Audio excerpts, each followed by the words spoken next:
Sudhakar Rao, editor, Kalinga comedy fortnightly, KK9 TV.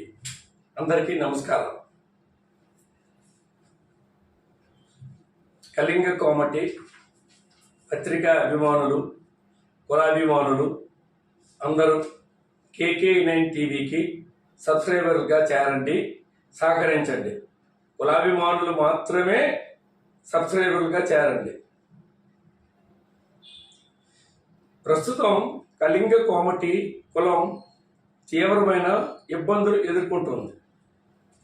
ఇది ఎవరో సృష్టించింది మాత్రం కాదు, మనలో మనమే, మన నాయకులే సృష్టిస్తున్నారు. రాజకీయంగా అధికార పార్టీకి అనుకూలంగా వ్యవహరించడం మన కుల సిద్ధాంతం. అలాగే గత 5 సంవత్సరాల్లో నిర్వహించారు.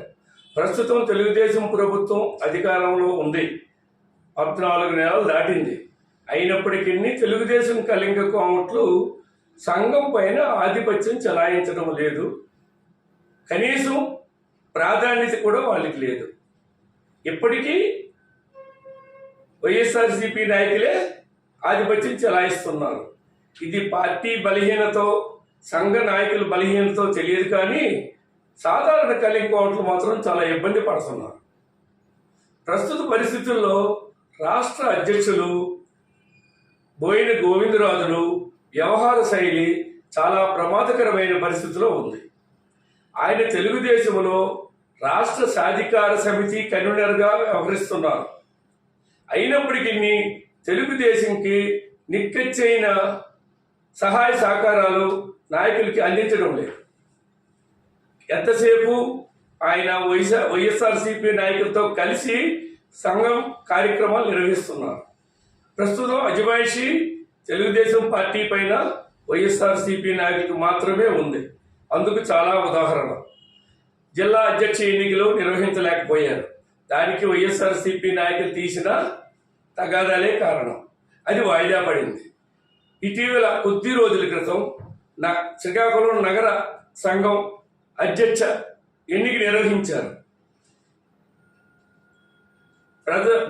అందరూ చర్చలు పూర్తయిన తర్వాతను అందవరపు చైతన్య ప్రభు చక్కగా మాట్లాడి ప్రస్తుత పరిస్థితి వివరించారు. వైఎస్ఆర్సీపీ ప్రభుత్వంలో వైఎస్ఆర్సీపీ నాయకులు అధికారం చెలాయించారు. ఇప్పుడు తెలుగుదేశం ప్రభుత్వం ఉంది, మేము తెలుగుదేశం నాయకులు అధికారం చేపడతాము, అందుకు అందరూ సహకరించాలి అని విజ్ఞప్తి చేయడంతో సభ మొత్తం హర్షద్వారాలతో మద్దతు ప్రకటించింది. కానీ రాష్ట్ర అధ్యక్షుడికి ఇది రుచించలేదేమో తెలియదు. నగర అధ్యక్షుడి ఎంపిక కోసం వైఎస్ఆర్సీపీ నాయకుల మీదే ఆధారపడ్డారు. తెలుగుదేశం నాయకులు సీనియర్లు చాలా మంది ఉన్నారు. డాక్టర్ జామి భీమశంకర్రావు, చెల్లా శ్రీనివాసరావు, బరాటం బాబు, ఇప్పిల్ తిరుమలరావు తదితరులు చాలా మంది సీనియర్ నాయకులు సమావేశంలో ఉన్నారు. తెలుగుదేశం పార్టీ నిర్ణయానికి వాళ్ళని ఎవ్వరినీ ఆహ్వానించలేదు.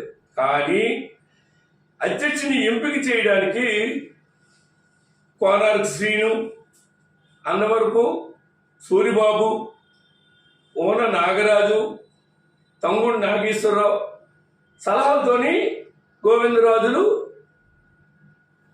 వ్యవహరించారు. ఎక్కడ లేని విధానాలు తెచ్చి తెలుగుదేశం నాయకులు బాధ్యతలు చేపట్టకుండా అభ్యంతరాలు పెడుతూ వైఎస్ఆర్సీపీ నాయకులకి అధికారంలో భాగం ఇవ్వడానికి ఆయన అత్యంత తీవ్రంగా కృషి చేస్తున్నారు. ఇది తెలుగుదేశం కళింగ కామెట్లకు నచ్చడం లేదు. అయినా రాష్ట్ర అధ్యక్షుడు కాబట్టి ఎవరు ఏమీ అనలేకపోతున్నారు. అధ్యక్ష పదవిని చీల్చి ప్రధానమైన అభ్యర్థికి 1 సంవత్సరం, ఏమాత్రం ప్రాధాన్యత లేని అభ్యర్థికి 2 సంవత్సరాలు, అసలు అవసరం లేని వ్యక్తికి మరొక సంవత్సరం, అసలు పార్టీని, పదవిని, కాలపరిమితిని దేనికి నిర్ణయం లేదు. అధ్యక్ష పదవి 3 సంవత్సరాలు కాల వ్యవధి ఉన్నాం. కాల పరిమితి 3 ఏళ్ళు అయితే 1 సంవత్సరానికి పదవి అంటాడు, 2 సంవత్సరాలు ఇంకొకరికి అంటాడు. ఆయన మాత్రం రాష్ట్ర అధ్యక్షుడిగా ప్రధాన కార్యదర్శి పోరాడి శ్రీనివాసరావు తీసుకెళ్లి ముగ్గురు వైసీపీ నాయకులతో కలిసి రహస్యంగా గంటన్నర మంత్రాలు జరిపి అధ్యక్షుని ఎంపిక నిర్ణయించి వాళ్ళు చెప్పినట్టుగా మొదటి సంవత్సరం ఒక వ్యక్తికి, రెండో సంవత్సరం ఇంకో వ్యక్తికి, మూడో సంవత్సరం అలాగా 3 విడతలుగా నాయకత్వం ఉండాలని నిర్దేశించారు. కానీ ఎవ్వరికీ ఈ విధానం నచ్చలేదు. ఎవరికి అప్పగించినా పూర్తిగా 3 ఏళ్ళు అప్పగించాలన్నది సంఘం నిర్ణయం. దాన్ని రాష్ట్ర అధ్యక్షుడు పాటించడం లేదు. ఇదే విధానంతో ఏకాభిప్రాయం సాధించలేక, తెలుగుదేశం ఆధిపత్యం ప్రదర్శించలేక జిల్లా అధ్యక్ష ఎన్నికలు వాయిదా వేసి ఉన్నారు. నెలలు గడుస్తున్నా ఇప్పటి వరకు పూర్తి చేయలేదు. ఈ నగర కమిటీ కూడా ప్రస్తుతం తగాదాలతోని అసందిగ్ధంగా వైఎస్ఆర్సీపీ ఆధిపత్యం కింద పనిచేయాలన్నది ప్రధానంగా బోయిన గోవిందరాజుల నిర్ణయం.